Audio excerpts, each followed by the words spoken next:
Hello, my name is Jalen Ladner, and I have one question for everyone here. Has anybody ever seen a dead body? I was 9 when I saw my first dead body. I say first because it most certainly was not my last. If life has taught me one thing, it's that I'm not invincible, and the people I care for around me aren't either. So it's important to treasure them. Now, first, I'll be talking about my grandpa who passed away. Second, I'll be talking about how I met my other grandpa. And finally, I'll be talking about how he passed away too. It all correlates, don't worry. When I was 9, I remember everything from that year. It was 2013, February the 11th. I went to school, but because I was late, as always, I didn't have time to say goodbye to my grandpa or grandma. And I usually did. Every morning I'd give them a hug, I'd say goodbye. That morning I did not. So I'm getting to school, everything's fine, I go through it, it's a normal day. I get picked up early by my mom's friend. It was unusual, but okay. I get home, there's a ton of people and everyone's crying. But the one person I don't see is my grandpa. I look around. I said, "Where's my grandpa?"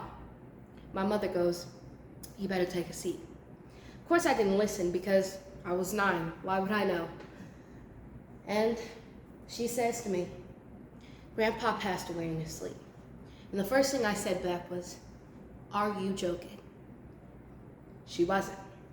Now, if there's one thing I knew about my grandpa, is that he wanted me to sing at his funeral. He loved Kitty Wells, and he wanted to be right next to his siblings in Mississippi. Now, a little background on me. I live in California. That's a 3-day drive. But we did it. It was his wishes, and his wishes were my command. We got there. We went through the funeral.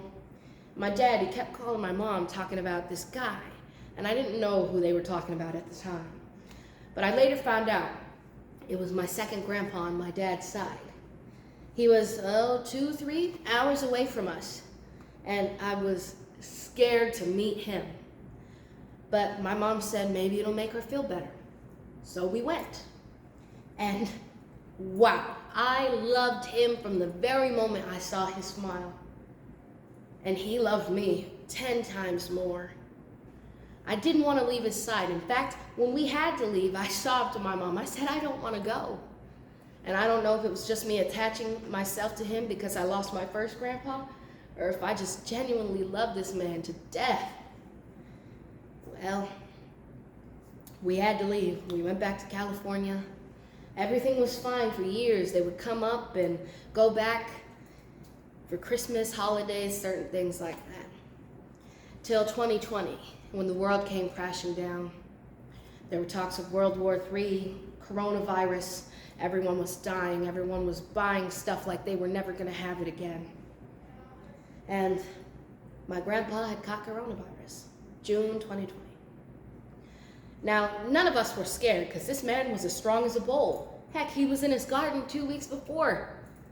He could do anything. He didn't have any underlying health conditions. He would be fine. That's what I told myself. Until we were driving 3 days up to Florida. And 1 hour before we get there, we get a phone call. They had to resuscitate him once.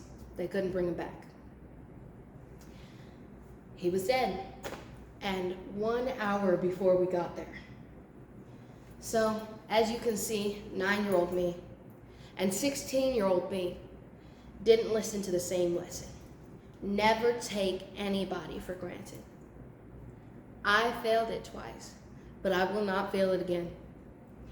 From now on, I'm living my life to the fullest. I'm gonna be happy no matter what it takes. I'm gonna love everyone that I want to love because I've learned I'm not invincible, and those I care for aren't either.